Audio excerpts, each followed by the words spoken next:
Today we're going to do an experiment on crackling and seeing how we can get a really nice crackle effect on some decoupaged wooden pieces. And we're going to do a comparison between the Ink Essentials crackle paste, which is something that you put over the top to start with, let it dry, and then it crackles clear and glossy.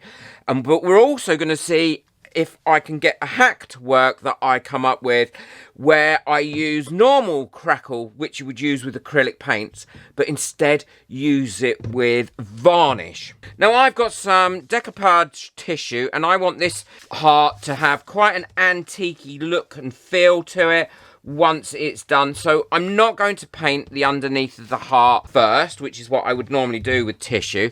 And these are thick pieces of card, so again, they won't need painting. I'm going to use good old Mod Podge for this. I feel it really does a great job when you're decoupaging. For all those experienced people at decoupaging, please accept my apologies. I only do it how I've kind of taught myself to do it, and that is slap my glue on there first, like this, bit on there, a bit slippy sloppy. Brush it all out so it's not too heavy and thick. Get my piece of paper that I want to do on there, and then press that down, and then I'll turn that over and press that down again with the tissue paper, and then gently with my hands I will push that, because I don't want to do it too rough because I don't want to split that paper. It's always very, very delicate tissue paper. I will do the same for the woofer, and because this is paper you can be a little bit firmer with that, and I'm going to go over that with a roller both sides and make sure that's nicely adhered. And these cutouts are easy to get hold of. I'll link them in the description below if I can find them, and if I can't find these exact ones, then what I'll do is I will link something similar. Now if you don't have cutouts, you can do these on normal coasters, whatever you've got at hand that you want to decoupage, and this technique really should work. I'll leave that for about an hour or so to fully dry, and then once these are fully dried, it's really easy to trim them up. I use a brand new blade every time I do this, and then what I tend to do is trim up like this, and then when I get round to difficult bits, I will, instead of moving the knife, I will actually move the piece, because I find that way I have a little bit more control. This is a gloss finish but crackles up really well. Now you're not going to be able to see this to start with that easily, but I'm going to show you what else you can do. Now this actually comes with a very small applicator, but I can't be doing with that small applicator because it just takes forever. So all I did was I pulled that little applicator off, and then I squeeze it on like this in places and then brush it over. And I want quite a nice thickish coat of this on here.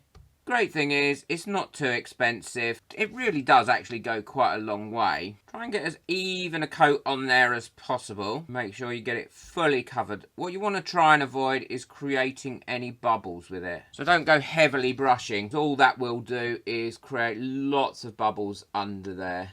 As you can see, I'm delicately brushing that into the areas where I want it. So that's all nicely covered now, and I find it's much better to leave them to dry naturally than try and speed them up with a hairdryer or anything like that. What I find is if you do that, you don't get as nice a crackle or as an even as a crackle as you would get by leaving it to dry naturally. And I will let these dry probably overnight in a warm area. That side's now all nice and dry. It did take until this morning to dry, and as you can see, that does give a nice crackle effect. I can't say that word, crackle. It makes it look a little bit more pixelated, and where you put it on thinner, you get a lot smaller crackles in comparison to when you put it on a lot thicker.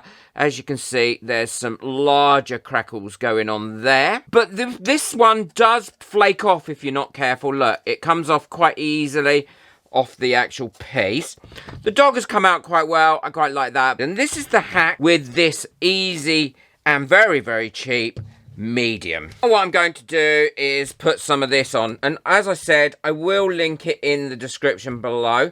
This is a lot easier to put on than the other one, and also you don't need to put it on quite as thick, although you do want to ensure that you've got a nice layer of it, because the more you have on it, actually, the better crackles you get. And then all you need to do is brush this evenly all over, before you do anything else. Now, you're not going to get any crackles from this yet. You've got to do this next stage. And once you're happy you've got a nice, decent layer of this on all the way over, then you can either dry it with a hairdryer or let it dry naturally. I actually always dry it with the hairdryer because I find that is much quicker.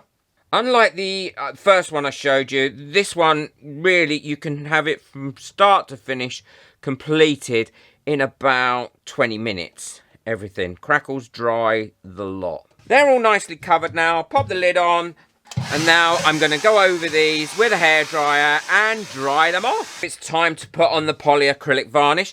And what I would say is ensure that you don't over brush this. So I'll start with the dog, and what I mean by that is I have a round brush when I put it on, and instead of brushing it, I roll it on and then I make sure I don't go back over that same piece. If you do, what will happen is you kind of fill in the cracks that start to form, and then you don't get a very nice crackled piece at the end. I also find that if you leave it to dry naturally as opposed to trying to dry it with a hairdryer, again, you get a much better result. So that's nice and finished, and that's well covered. And I'll do exactly the same with the heart, making sure I cover everywhere with this varnish. And I do put a nice coat on, not on me to keep me warm, I mean a nice coat of this varnish. Now, we'll leave those to dry. With this polyacrylic varnish, it probably won't take in a warm room any longer than about 30 minutes to dry. So these are nice and dry now, but unlike the other side, this one, you don't actually see the cracks as well. We're going to make that a bit different. What I've got here is just a normal brown pastel, and I'm using a knife to scrape over this, get some of that pastel dust in and on there, everywhere. Then take a really soft brush and then go round it in circles like that. That will then bring up and antique that sign for you and bring out all those lovely little cracks. And if you use your finger, you can then go over it and kind of clean up that front surface if you want that a little bit more clean. I don't particularly want it too clean. I quite like it like that. And then look at that. That really does show off those cracks. Now on this side, which is the crinkle, let's do exactly the same thing. And there we go. You've got your crinkles in there and you've got your crinkles in there. Very different. Personally, I like this side, which is the varnish side, better. I'll show you what it looks like for the heart, because this is more of a toned down colour than white to start with. And look at that. I think that looks lovely. Now, if you want to lighten it up again, you can just quickly go over it with a baby wipe, and that'll also do that. But look at that. That has really brought out those crinkles in there. And it will do the same on this side for more the pixelated and the more raised crinkles. That's what they look like varnished. I think the varnish on them really sets it off, makes it look lovely. Let me know in the comments what you think. Don't forget to boot that like button if you found this to be really useful or enjoyable, and hit that subscribe button so you don't miss out on any of my future videos where I test out things and show you different crafts and projects. Take care, enjoy your crafting, bye.